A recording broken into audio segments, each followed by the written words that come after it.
Learning with Subrata YouTube চ্যানেলে তোমাদের সকলকে স্বাগত। প্রিয় ষষ্ঠ শ্রেণী ছাত্রছাত্রীরা, আজকে আমরা আলোচনা করব সংখ্যার একটা প্রশ্ন, বাংলা বিষয়ে প্রশ্ন। দেখো, তোমাদের এই প্রশ্নটা ছাপা প্রশ্ন, অর্থাৎ প্রশ্নের মধ্যেই অ্যান্সার লিখতে হবে। এরকম প্রশ্ন যদি কারোর স্কুলে থেকে থাকে তো তোমরা প্রশ্নগুলো ফলো করো, সমস্ত প্রশ্নগুলো আলোচনা করে দেওয়া আছে। তো অ্যান্সারগুলো আমরা পরে দিচ্ছি, আগে প্রশ্নপত্র দেখিয়ে দিই। অ্যান্সার যা সমস্যা হবে কমেন্টে লিখবে, আমরা বলে দেবো। তো দেখো, একের দাগের 3টে এমসিকিউ দিয়েছে যে দূরের আকাশের ড্যাশ পাতার পাখিরা সব ঝাঁকে ঝাঁকে। এবারে দেখো, এই দেশে যত পালা পার্বণ আনন্দ উৎসব সব কিছুতে মূলে রয়েছে ড্যাশ। নির্জন হাটে রাত্রি নামে কিসের ডাকে? না একক কাকের ডাকে, তোমরা জানো। সাদাটে বলে এই মাটির স্থানীয় নাম কি হয়? এবং দেখো, 2 থেকে শূন্যস্থান পর্যন্ত 3টে দিয়েছে, ঠিক আছে। সেখান থেকে তোমরা দেখে নাও, 4টে দিয়েছে, তার মধ্যে 3টে করতে বলেছে। এবং 3 নম্বরে দেখো, এখানে 3টে দিয়েছে, যেগুলো 3টে করতে হবে। 3-এর দাগের 4টে দিয়েছে। তো এক যে ছিল ছোট্ট হলুদ বাঘ, বাঘের ভাষা কোথায় ছিল? তোমরা যারা বাঘ কবিতা পড়ছো জানো, বাঘের ভাষা ছিল পাখিরালয়।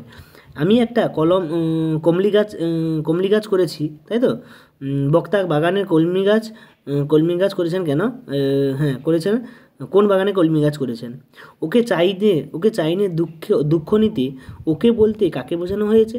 এবং পরে প্রশ্ন 4টা, রূপালী আচ্ছাদনে আবৃত কৃত্রিম জলযানে ঝুলিয়ে দেওয়া হতো কোনো বস্তুকে। কোন বস্তুকে ঝুলিয়ে দেওয়া হতো?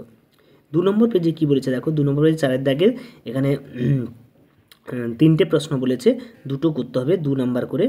দিবস রাত্রি নতুন যাত্রী নিত্য নাটের খেলা, কবিতাংশে অন্তর্নিহিত অর্থটি বুঝিয়ে লেখো। বেড়া উৎসব ও বা ভেলা ভাসান পরবের উৎপত্তি সম্পর্কে আলোচনা করো।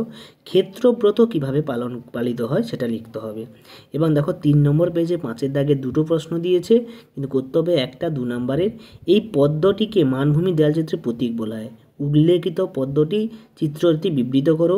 মাটির বুকে যারাই আছি এই দুদিনের ঘরে, এই দুদিনের ঘর বলতে কী বোঝানো হয়েছে? কে সবাইকে কিভাবে এখানে আদরে ঘিরে রাখে?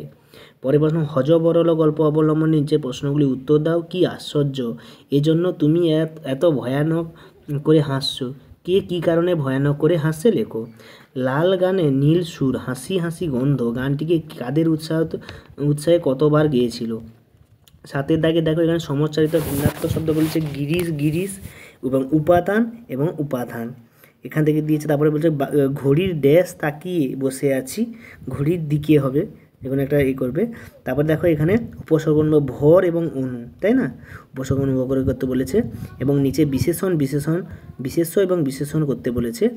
নিম্ন ছাত্রে কী বলছে, অনুসর্গ খুঁজে নিয়ে লেখো এবং নিচের বাক্যটিতে শব্দ বিভক্তি খুঁজে লেখো, ঠিক আছে। তো এই ছিল প্রশ্নপত্র। আমি আরেকবার দেখাচ্ছি স্ক্রল করে টোটাল প্রশ্নপত্রটাকে। তো 6-এর এই ছিল বাংলার প্রশ্নপত্র, সেকেন্ড সাবমিটিভ ভ্যালুয়েশন, ঠিক আছে। পরের প্রশ্ন নিয়ে আলোচনা করব। যারা চ্যানেল নতুন, তোমরা সাবস্ক্রাইব করো এরকম সমস্ত প্রশ্নপত্রগুলো পাওয়ার জন্য।